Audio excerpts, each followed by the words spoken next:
गौतम बुद्ध के बचपन का जीवन बहुत ही ऐश्वर्य में बीता।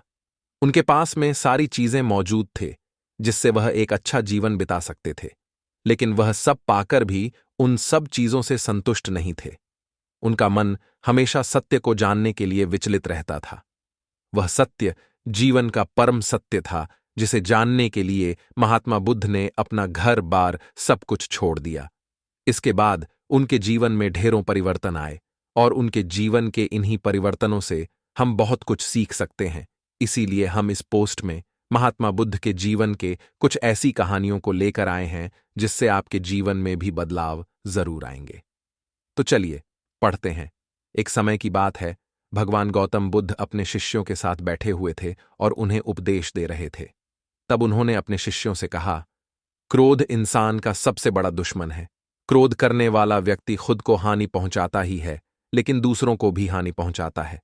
वह प्रतिशोध की आग में जलता है और अपने जीवन को बर्बाद करता है। उनके उपदेश खत्म हो जाने के बाद उनके शिष्यों में से एक शिष्य खड़ा होता है और उसे बोलता है, तू एक ढोंगी है। तेरी बातें मनुष्यों के रहन सहन से विपरीत है। तू जो भी कहता है उसे अपने जीवन में अनुसरण नहीं करता और दूसरों को यह सब करने कहता है। जब उसका वह शिष्य गौतम बुद्ध को उल्टी सीधी बातें कह रहा था, तब गौतम बुद्ध ने कोई प्रतिक्रिया नहीं दी और वे शांत बैठे थे। लेकिन ऐसे में वह व्यक्ति और भी ज्यादा गुस्सा हो गया और गुस्से में आकर उसने गौतम बुद्ध के मुंह पर थूक दिया। इसके बाद भी महात्मा गौतम बुद्ध को गुस्सा नहीं आया और वे शांत थे। उन्होंने अपने चेहरे से थूक को पोंछा और वह चुपचाप बैठ गए। स्टॉक मार्केट से घर बैठे पैसे कैसे कमाएं, ये सब देखकर उस शिष्य को समझ नहीं आया कि वह क्या करेगा। गुस्से में आकर वह उस जगह को छोड़कर चला गया और अगले दिन अपने घर पहुंचा। जैसे ही वह अपने घर पहुंचा, तब तक उसका दिमाग शांत हो चुका था।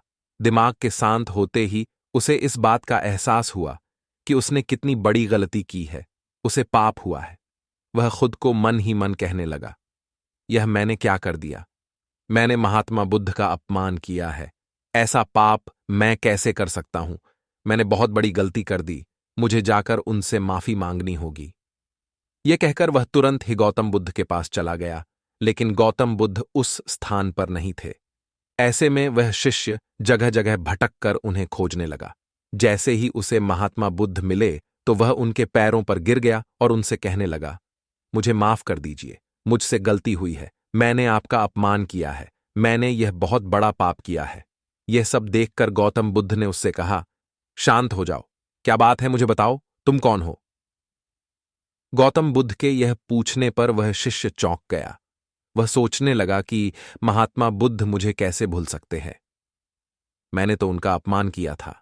एक बार भगवान बुद्ध जेतवन विहार में रह रहे थे।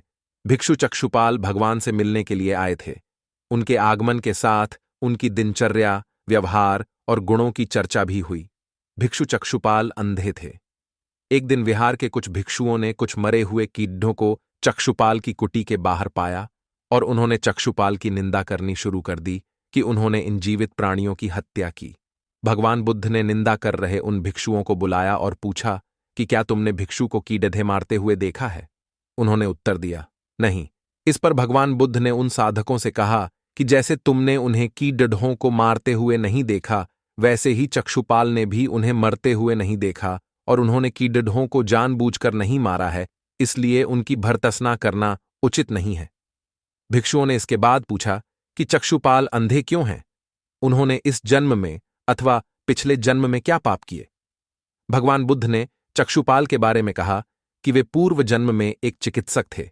एक अंधी स्त्री ने उनसे वादा किया था कि यदि वे उसकी आंखें ठीक कर देंगे तो वह और उसका परिवार उनके दास बन जाएंगे। स्त्री की आंखें ठीक हो गईं, पर उसने दासी बनने के भय से यह मानने से इनकार कर दिया। चिकित्सक को तो पता था कि उस स्त्री की आंखें ठीक हो गई हैं, वह झूठ बोल रही है। उसे सबक सिखाने के लिए या बदला लेने के लिए चक्षुपाल ने दूसरी दवा दी। उस दवा से महिला फिर अंधी हो गई। वह कितना ही रोई पीटी, लेकिन चक्षुपाल जरा भी नहीं पसीजा। इस पाप के फलस्वरूप अगले जन्म में चिकित्सक को अंधा बनना पड़ रहा। एक बार भगवान बुद्ध अपने अनुयायियों के साथ किसी गांव में उपदेश देने जा रहे थे। उस गांव से पूर्व ही मार्ग में उन लोगों को जगह जगह बहुत सारे गड्ढे खुदे हुए मिले। बुद्ध के एक शिष्य ने उन गड्ढों को देखकर जिज्ञासा प्रकट की, आखिर इस तरह गड्ढे का खुदे होने का तात्पर्य क्या है? बुद्ध बोले, पानी की तलाश में किसी व्यक्ति ने इतने गड्ढे खोदे हैं। यदि वह धैर्यपूर्वक एक ही स्थान पर गड्ढे खोदता तो उसे पानी अवश्य मिल जाता, पर वह थोड़ी देर गड्ढा खोदता और पानी न मिलने पर दूसरा गड्ढा खोदना शुरू कर देता। व्यक्ति को परिश्रम करने के साथ धैर्य भी रखना चाहिए। एक बार भगवान बुद्ध भिक्षा के लिए एक किसान के यहां पहुंचे। तथागत को भिक्षा के लिए आया देखकर किसान उपेक्षा से बोला, श्रमण, मैं हल जोतता हूं और तब खाता हूं। तुम्हें भी हल जोतना और बीज बोना चाहिए और तब खाना खाना चाहिए। बुद्ध ने कहा, महाराज, मैं भी खेती ही करता हूं। इस पर किसान को जिज्ञासा हुई और वह बोला, मैं न तो तुम्हारे पास हल देखता हूं, ना बैल और ना ही खेती का स्थल। तब आप कैसे कहते हैं कि आप भी खेती ही करते हो? आप कृपया अपनी खेती के संबंध में समझाइए। बुद्ध ने कहा, महाराज, मेरे पास श्रद्धा का बीज, तपस्या रूपी वर्षा और प्रजा रूपी